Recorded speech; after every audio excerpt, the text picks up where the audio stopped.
Hello everyone and welcome back. Today's level is not a good one.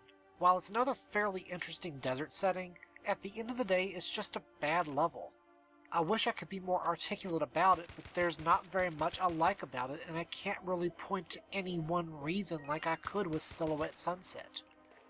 And I'm not even sure there's ways to suggest improvements outside of just scrapping it entirely and starting over. What we're seeing here is the level starting out as it means to go on. There's a lot of precarious precision platforming over top of instant death while you're dodging monster attacks in the distance. Though this room is the only one we're going to be fighting monsters while we platform. The rest of the time we're going to stand back at the entrance and clear everything out before we even start, because the platforms are going to get a lot tinier and Doomguy is just as slippery as ever.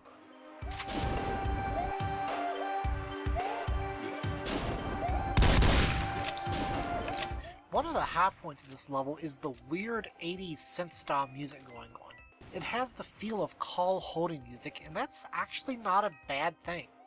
I'm sure it's from a game, but I couldn't begin to tell you which one. Also, this switch is the level's major gimmick. Each chamber we enter will have one of those switches somewhere relatively nearby. We'll need to hit that and then return to a pedestal near a hole in the ground. When we do, we'll find a power-up that lets us survive in the sand that separates the major chambers. As far as gimmicks go, it's not a bad one. You really can't survive taking a swim in the quicksand without the power-up because of how rapidly it damages you, and for the most part the individual chambers are fairly linear. My problem with the idea is that there is a little too much in each of the ruins chambers. Each switch becomes successfully harder to find, requiring you to go farther and farther out of your way before you can backtrack to the pedestal so you can then go in a different direction. It functionally becomes a traditional Doom level where you have a key hunt, if the keys were single use only.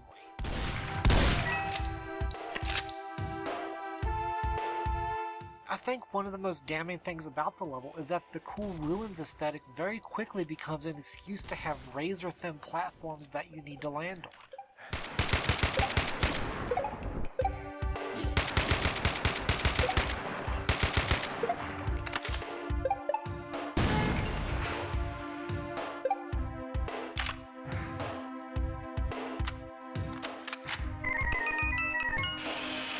On the bright side, the combat is pretty challenging. There's a lot of ambushes and sneaky jerks guarding choke points, and every time you think you're done, you step forward and trigger some more unseen enemies. It actually means that the non-platform bits of the level can get fairly intense, especially if you're rushing through and not killing everything you run across.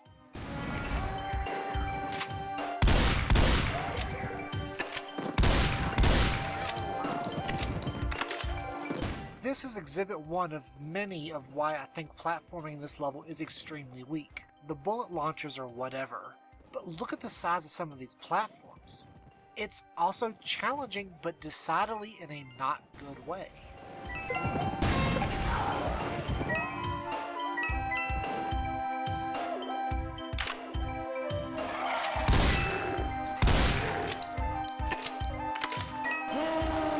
This level has a surprising number of Barons of Hell.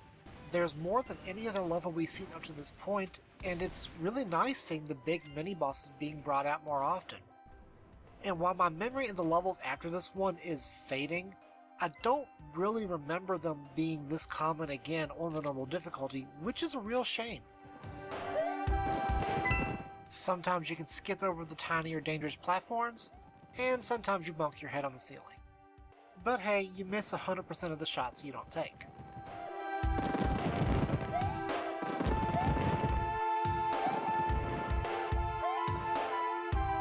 It's something Bo mentioned in the previous castle video, but I really think having a shortcut back to the entrance of this room would have helped here. It is only a couple of jumps between here and there, but it would have been a huge quality of life improvement. And future chambers actually do this, so its absence here is bizarre. I cut out many deaths on these 5 platforms, and many more on the way back. Tiny platforms with instant death spikes over top of an instant death pit is just a dick move.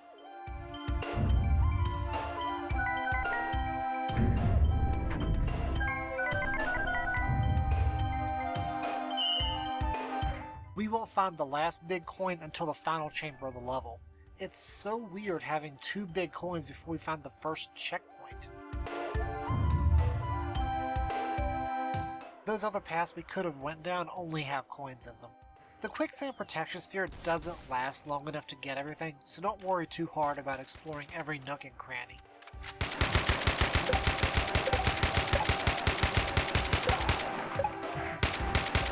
In case you're wondering, the reason I'm not launching trumpet rounds is that I'm completely out and the level is very stingy with resupplies. So we have to take out any mid-tier enemies with hot lead instead of rockets.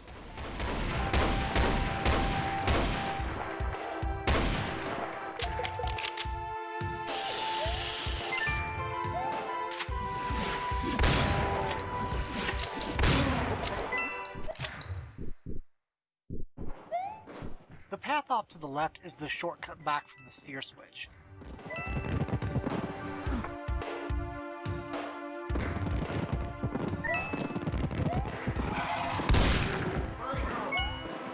This area is actually pretty nice because it's a decent change of pace. After all this brown and tan, having some blue and green scenery is a good rest for your eyes. It also doesn't go overboard with fish and tentacles either. While both are present in this level, they're a very minor presence in only one of the chambers.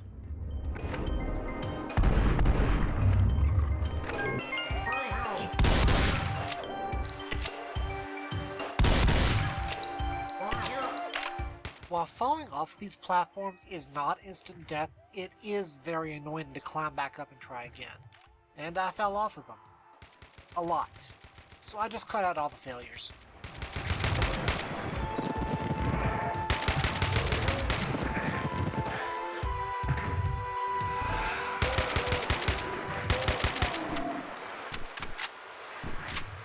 This switch opens up some bars back in front of another switch in the previous room. There's also nothing down below but a couple of hearts and some coins, neither of which we really particularly need.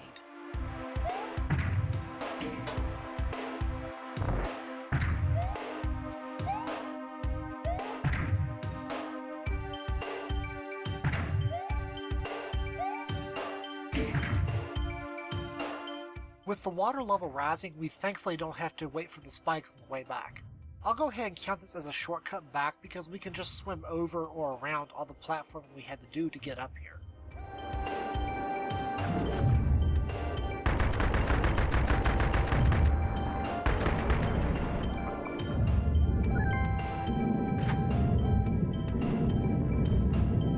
This is a mean trick but also really fun. Popping up out of the water to find yourself face to face with a Hell Knight is a great "holy shit" moment. In fact, this whole path back to the pedestal is actually a pretty decent section. Tightrope walking between bullet launchers and close quarters combat with a Hell Knight both help break up the string of difficult platforming sections.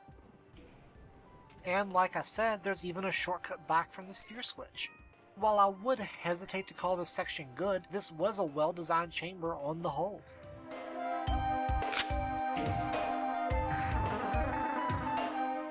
While I personally dislike precision first-person platforming, the level doesn't stray from that central idea. The stuff with the sphere switches are just additional ways to have fiendishly difficult platforming in a variety of setups. So while I do not like this level and actually think it's rather bad, I can respect it for sticking to its guns. Also, the sphere switch idea is presented here, but it'll be really explored in the next level, where we'll have to use it once again.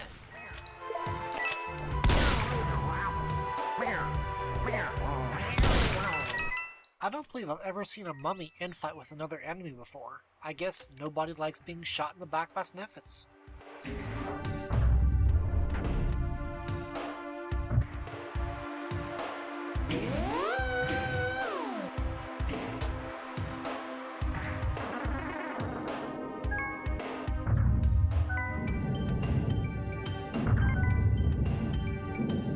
After this one, there's only one more quicksand passage left, so we're thankfully almost done with this level. And the last chamber we're coming up to doesn't even have all that much difficult platforming. Don't get me wrong, it still has some, but the enemies are going to be by far our biggest threat.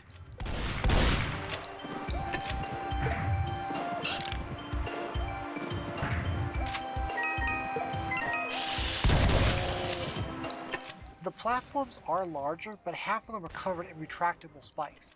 But we can also just hop right over them and avoid having to wait. It's actually quite nice having the option.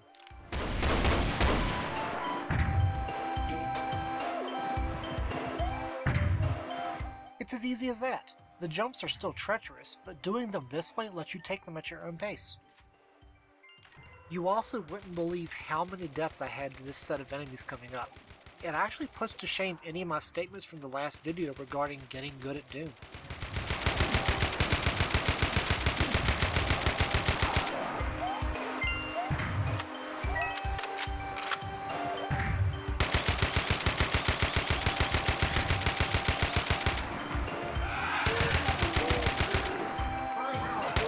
I really like that this chamber is for the most part an enemy rush.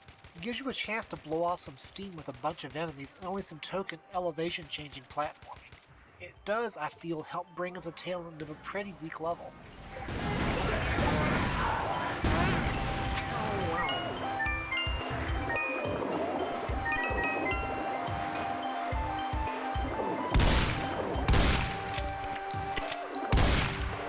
Offering a quick swimming section also only helps. After a bunch of Sniffits and Imps and Hell Knights, having to kill some fishes and tentacles is a very nice change of pace. Also, crucially, the fishes and tentacles aren't repeatedly copied and pasted. There's only a few just to give you something to do while traversing through the cave.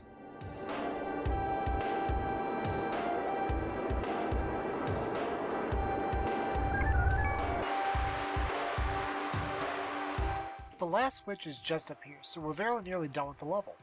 And looking back, I'm surprised that my commentary started out kinda down and got progressively more positive as things went on.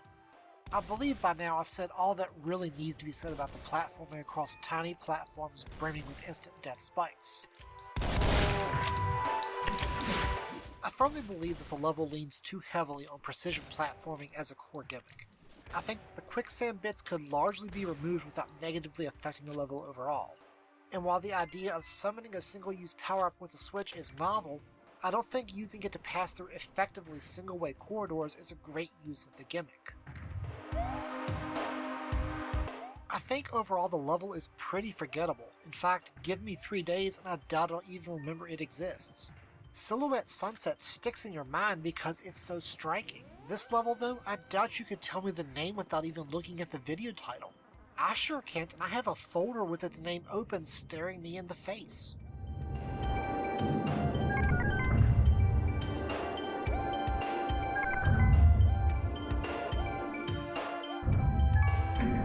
Anyway, the level's coming to a close, so thank you all for watching. By the way, the level's name is Relic Ruins. Anyway, next time we will be tackling the Desert's Fortress, Pyro Pyramid. The second boss fight awaits, so I hope to see you all then.